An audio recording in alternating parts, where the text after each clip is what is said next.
There will be a full moon in Aries on September 29th at 8:20 p.m. Pacific Daylight Time or September 30th, 3:20 a.m. Universal Time for everyone else. In the world beyond the cosmic veil of reality, the full moon represents the fruition or completion of the intentions and efforts that are declared at the new moon. In many cultures, the full moon represents the act of Father-Son giving energy to Mother Moon, while Mother Moon in turn showers that energy to all of her star children upon the earth. Since the Sun entered Libra on September 22nd, that means the full moon can only be 180 degrees away in Libra's opposite sign of Aries the Ram. In tropical astrology, Aries the Ram is the epitome of fire sign consciousness. Aries are considered to be enterprising, assertive, opinionated, courageous, impulsive, fun-loving, and idealistic. And that's just a start. There's a polarization or division between the archetypal Aries that is the stereotypical Martian, and then there is the gentle lamb that is far less ego-centered but just as headstrong. Aries are natural-born leaders that often charge through life, speaking their truth and manifesting reality as they ram forward. Aries is ruled by the planet and the god of war known as Mars. Mars is the god that Roman soldiers pray to on all matters that related to war and conquest. Although Mars has many children, in astrology, Mars' primary children were Phobos and Deimos, also known as fear, terror, or dread. So it is easy to see that Mars brought destruction into wars along with fear, dread, and terror to help boost the empire's chances of victory. The Aries constellation is part of the original 48 constellations identified by Ptolemy and remains one of the current 88 constellations recognized by the International Astronomical Union. The Aries constellation is average in size and, like all constellations, had different meanings during different times by different cultures.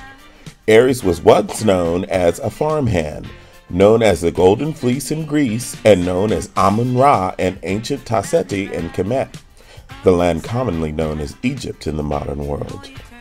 In Greece, Mars is also known as Aries without an I, and his female equivalent is the goddess Athena.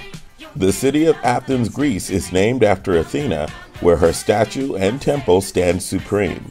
Known as Minerva among the Romans, this female representative of the Aries continuum is associated with the strategic, cerebral approaches to war. This is why Athena is often associated with the intelligence and wisdom of the owl, and this goddess is often seen holding Nike, the goddess of victory. In Rome, Nike is referred to as Victoria. So next time you think of athletic victory, remember Victoria instead of a corporate logo. In astrophysics, Mars is the fourth planet from the Sun and is one of Earth's next-door neighbors. Earth's other next-door neighbor is the goddess Venus, Mars' ultra-hot, beautiful lover and ruler of Taurus and Libra. Mars takes about 687 Earth days to make one trip around the Sun. This 23-month year is partially responsible for the apparent retrograde motion of Mars. Mars takes 24 hours and 39 minutes to make one turn on its axis. Since Mars has an axial tilt similar to that of the Earth, it experiences seasons just like the Earth. However, the seasons are nearly twice as long to match the fact that the Martian year is nearly twice as long. In mythology, Aries is associated with many stories, all with multiple variations. The most common myth associated with Aries is the heroic story of Jason and the Argonauts. Our story begins with the hero being denied the throne of Iolcus by his uncle Peleus. Jason's mother faked a stillborn birth and then shipped the real infant off to be raised and taught by Chiron the centaur. Like Zeus came home to reclaim the throne of Mount Olympus, Jason returned to reclaim his rightful place in Iolcus. His uncle did not want to make things easy for him, so he sent him on a quest in the same manner Hercules was sent out to perform the 12 labors. Jason set out to get the golden fleece of the winged ram that was said to be made of gold to establish his right to the throne of Iolcus. With the teachings of Chiron, the wounded healer, and a talented crew of Argonauts, Jason met many challenges, retrieved the Golden Fleece, and reclaimed his throne. Jason's courage, strength, and ingenuity exemplifies Aries virtue. Argonauts include Chiron, the teacher of heroes, Hercules, Theseus, the male Gemini twins Castor and Pollux, and the powerful sorceress Medea, and many more. Aries is the first sign in the zodiac ecliptic. Like the Roman numeral 4 card in the Tarot, Aries is the emperor of the zodiac, and it represents many firsts, as this is the nature of the pioneering spirit of Aries. In addition to being the first sign of the zodiac, Aries is the first positive or masculine day sign within the male-female or day-night duality in astrology. Aries is the first cardinal sign of the spiritual elements or qualities. Aries is the first fire sign of action.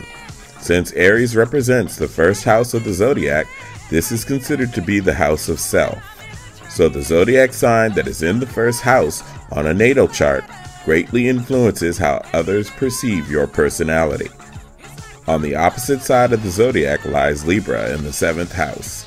This house is the descendant, and it is the house of marriage, partnership, and sometimes open enemies. The descendant, taken with Venus and Mars, often help good astrologers to determine how harmonious a relationship will be with minimal work.